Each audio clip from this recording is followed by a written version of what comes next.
सतनाम शाह बंदगी सभी भक्तात्माओं को, सभी साधु संत समाज को। आप लोग देख रहे हैं बीजक रामायणी नंबर 13। और चलिए, इस वाणी में सदगुरु कबीर साहब ने बहुत ही गहरा रहस्य बतलाया है, तो जान लेते हैं क्या है। सबसे पहले वाणी, नहीं प्रतीत जो यह संसारा, दर्भ की चोट कठिन कै मारा, सो तो से सो जाय लुकाई, काहू के प्रतीत न आई, चले लोग सब मूल गवाई, यम की बाढ़ काट नहीं जाई, आज काज जो काल अकाजा, चले आदि दिगंतर राजा, सहज बिचारे मूल गवाई, लाभ ते हानि होय रे भाई, ओछी मति चंद्रा को गौ अथई, त्रिकुटी संगम स्वामी बसई, तबही विष्णु कहा समझाई, मैथुन अष्ट तुम जीतहु जाई, तब सनकादिक तत्व विचारा, जैसे रंग पराधन पारा, भाव मर्याद बहुत सुख लागा, यही लेखे सब संशय भागा,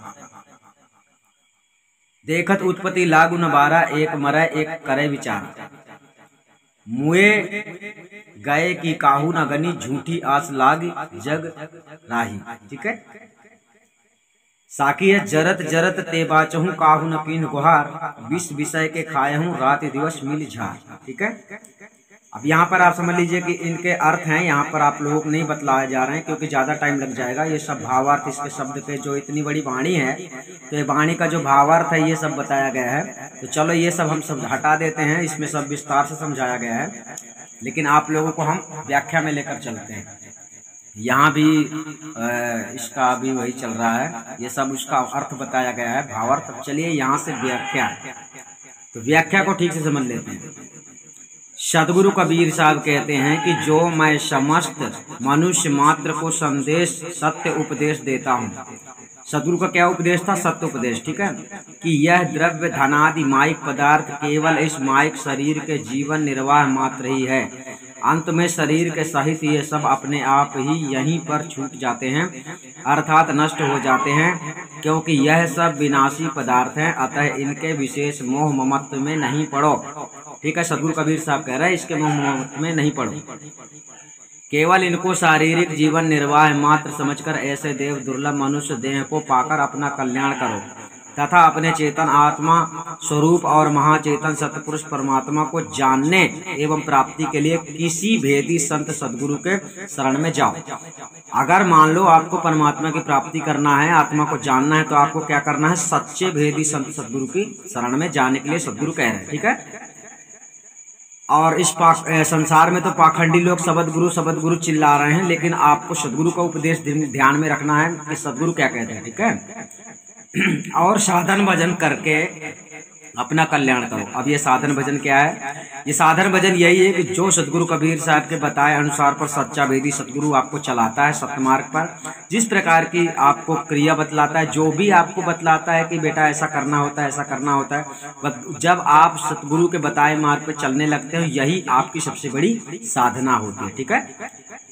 किंतु इन संसारी अज्ञानी लोगों को विश्वास नहीं होता है, क्योंकि उनको रुपए पैसे द्रव्य धनादि पदार्थों के प्राप्ति की चिंता की चोट बड़ी कठिन कड़ी भारी लगी हुई है। ये रात्रि दिन उन्हीं द्रव्य धनादि पदार्थों की प्राप्ति के लिए ही अनेक प्रकार के उपार्जन में लगे रहते हैं, इनको कभी अवकाश ही नहीं मिलता। अतः ऐसी स्थिति में ये आत्म कल्याण का साधन कब कर सकते हैं? ठीक है। अर्थात आप लोगों का कीमती समय बर्बाद हो रहा है, तो साहब कह रहे हैं कब कर सकते हैं? अर्थात जब तुम सारी जिंदगी धन इकट्ठा करने में ही लगे रहोगे तो भक्ति का कार्य कब करोगे? ठीक है। न्याय और अन्याय तथा अत्यंत कष्ट से उपार्जित धनादि पदार्थ भी तो अंत में इनके साथ जाने वाले नहीं हैं, जिसके लिए आप लोग सदगुरु की शरण नहीं लेते, भक्ति नहीं करते और धन में ही जुटे रहते हो जुटाने के लिए। यह तो यहीं छूट जाने वाला है, तब भी इस बात पर किसी को विश्वास नहीं है। अतएव यह सब द्रव्य धनादि पदार्थ आदि मध्य और अंत में प्राप्ति करने फिर उनकी इच्छा उनकी रक्षा करने और विपत्ति रूप विनाश में दुख के ही कारण है, कोई सुख के कारण नहीं है। इसलिए महाचेतन सतपुरुष परमात्मा की विशुद्ध भक्ति तथा आत्मज्ञान ही नित्य सत्य सुख प्राप्ति के कारण है, परंतु इस पर किसी को विश्वास नहीं है। सदगुरु कबीर साहब क्या कह रहे हैं? पहले भी कह रहे थे तो विश्वास नहीं होता था, आज भी हम कह रहे हैं तो लोगों को विश्वास नहीं होता है। जो हम कह रहे हैं कि आप लोगों को आत्मज्ञान की आवश्यकता है, दुनिया भर के ज्ञान की आवश्यकता नहीं है, और ऐसा काम करने के लिए आपको सच्चे भेदी सदगुरु की शरण लेना होता है, दूसरा कोई रास्ता नहीं है। क्योंकि गुरु से ही प्राप्त होता है। ठीक है। चेतन आत्मा तथा महाचेतन सतपुरुष परमात्मा के स्वरूप का ज्ञान ना होने से सब अज्ञानी लोग मूल ज्ञान युक्त सत्य सुख जो सार शब्द स्वरूप महाचेतन सतपुरुष परमात्मा परमानंद सत्य सुख है उसको गमा कर अर्थात खोकर 84 में चले गए।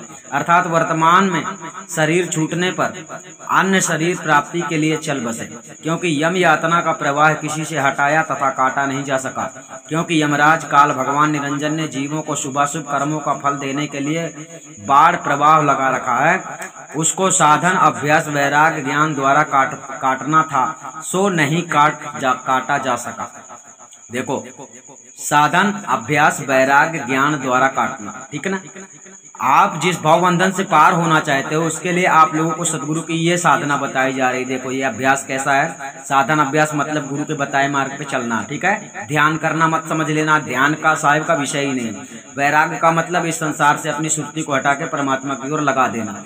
ज्ञान का मतलब जो ज्ञान गुरु देता है, कब क्या करना है, कब कैसा करना है, कब कैसा, अर्थात संसार में गुरु की आवश्यकता पूरे जीवन तक इसीलिए रहती है। गुरु का साथ कभी नहीं छोड़ना चाहिए, लेकिन लोगों के समझ में नहीं आता है। ठीक है। ज्ञान द्वारा काटना था अर्थात 84 से छूटना था, सो नहीं काटा जा सका। अथवा यम के बंधन का कारण विषयों में आसक्ति है। यम ने किस प्रकार से बांध के आपको रखा है, तंत्र मंत्र से बांध के नहीं रखा है कि आप लोग तंत्र मंत्र ढूंढते हैं। ठीक है। आप लोगों को विषय वासनाओं में लटका के रखा हुआ है और आप लोग उसी में लटक गए। सो भी नहीं काटी गई अर्थात नहीं छोड़ी गई, जिससे बार बार विविध योनियों में पुनः आना पड़ा। हे जीव नर नारी मनुष्य, आज तुम इस कर्म भूमि मनुष्य शरीर में हो, अतः इसमें तुम्हारा काज अर्थात ज्ञान तथा मुक्ति प्राप्ति का साधन भक्ति रूप कार्य सिद्ध सफल हो सकता है, जिससे भाव बंधन को काट कर परम सुख स्वरूप सत्य परमात्मा की प्राप्ति रूप कार्य हो सकता है। और काल है अर्थात अन्य पशु पक्षी आदि योनियों में जाने से आकाज अर्थात ज्ञान का मुक्ति का साधन कार्य करना आशक्य हो जाएगा। अर्थात दूसरी योनियों में जब आप जाओगे तो ये कार्य नहीं कर पाओगे जो अभी कर सकते हो, फिर कुछ भी नहीं होगा। देखिए अनेक राजा महाराजा भी अपने अपने पुण्य पाप रूप कर्मों का बोझा लाद कर चले गए और जा रहे हैं। इस लोक से परलोक एवं इस शरीर से दूसरे शरीर में चले जाते हैं, किंतु सर्व साधन का भंडार मनुष्य शरीर प्राप्त करके भी साधन द्वारा सत्य पुरुष परमात्मा की तरफ किसी का ध्यान नहीं जाता है। यही एक महाखेद का विषय है। ठीक है। ठीक से समझते रहना। आप लोग जब परमात्मा के बारे में विचार करते हैं, परमात्मा की भक्ति करने का विचार करते हैं, इसका मतलब है आपकी सुरती परमात्मा की ओर घूमना। लेकिन जब आप सदगुरु की शरण में जाते हैं तब हो जाती है साधना करना, और जब गुरु आपके ऊपर प्रसन्न हो जाता है तो आत्मज्ञान करवा देता है। समझे। उन बेचारों ने व्यर्थ अर्थात मुक्त में सर्व का आत्माओं का जो मूल स्वरूप सत्य पुरुष परमात्मा है उसके प्राप्ति का ज्ञान तथा साधन का स्थान रूप मनुष्य शरीर को खोकर चले गए। अर्थात शरीर मनुष्य शरीर के तन में ही रहकर यह काम कर सकते हो।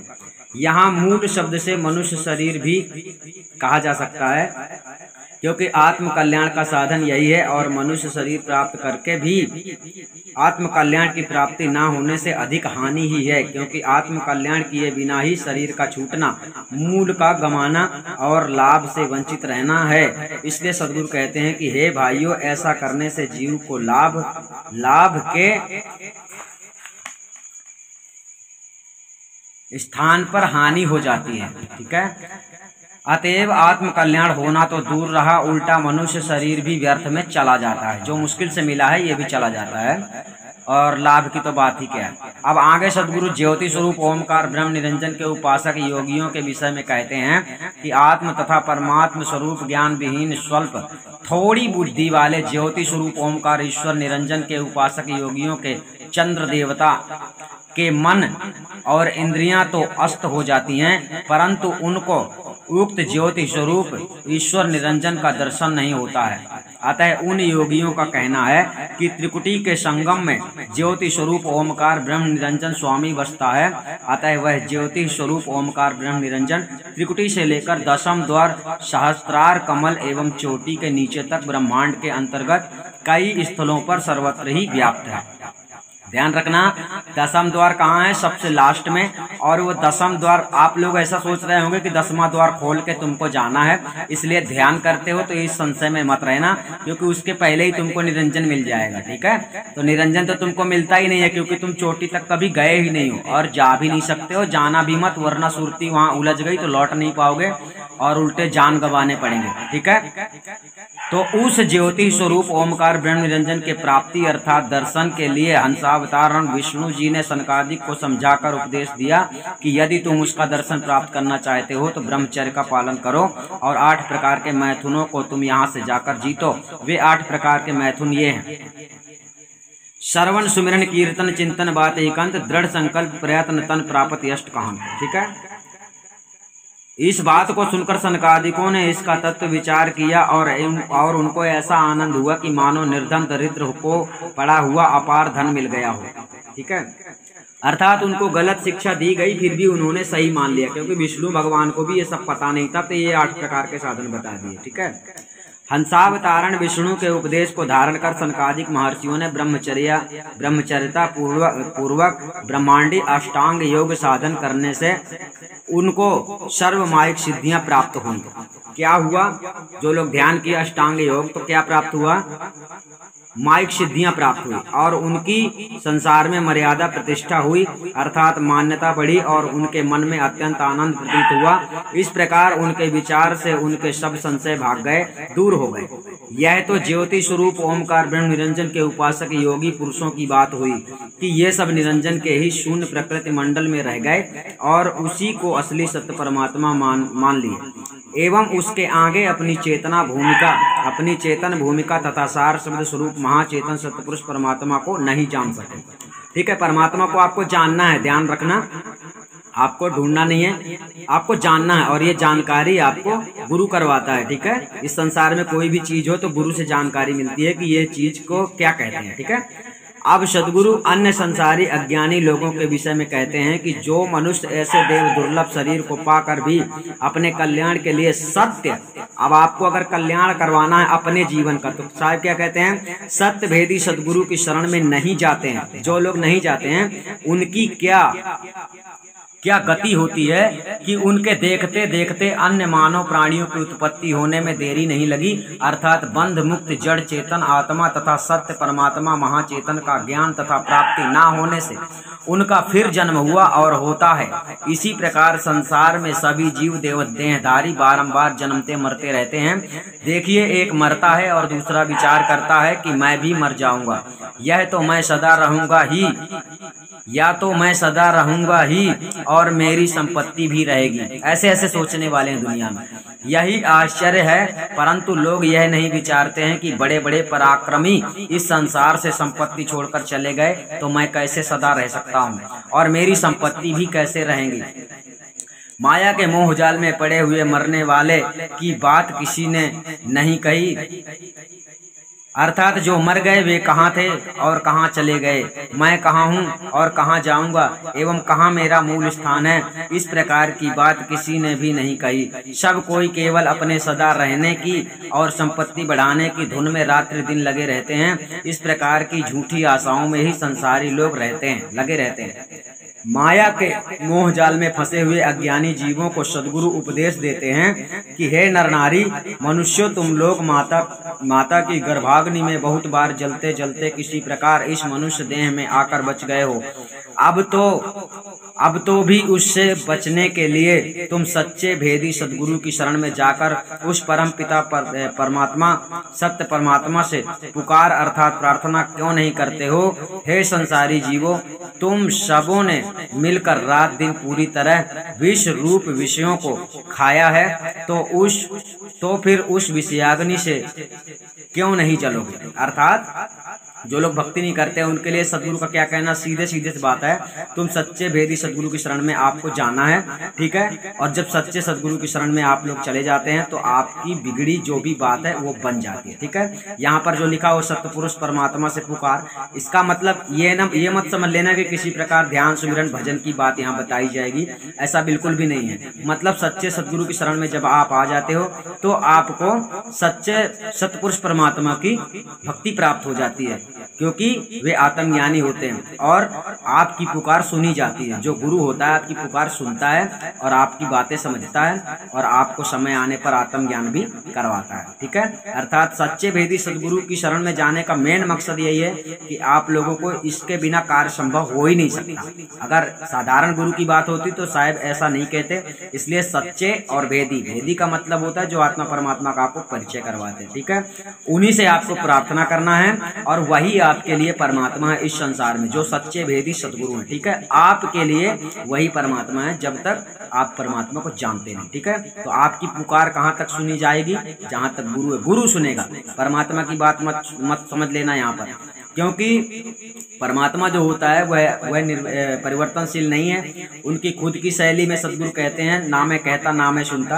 तो कबीर साहब तो इस दुनिया में नहीं है, वर्तमान में सामने, अर्थात आपको देखने के लिए नहीं है, आपको ज्ञान देने के लिए नहीं है। तो जो भी सच्चे सदगुरु हैं वो आपको कबीर के जैसे ही ज्ञान देंगे और कबीर के जैसे ही आपको सतमार्ग पे चलाएंगे और कबीर के जैसे ही आपको मुक्ति दिलाएंगे। आप लोग समझ गए होंगे। सतनाम साहिबंदी आत्म ज्ञान जो प्राप्त होता है केवल 3 से 5 सेकंड के अंदर ही प्राप्त हो जाता है। इसलिए जब भी किसी के शरण में जाते हैं तो सबसे पहले आपको यही पूछना है कि आत्मज्ञान हमको मिलेगा या नहीं। अगर नहीं तो तंत्र मंत्र जंत्र ध्यान सुमिरन ये सब सीखने के लिए ऐसे गुरुओं की शरण में जाने का कोई मतलब नहीं। सतनाम साहिबंदी हम आपको फिर मिलेंगे।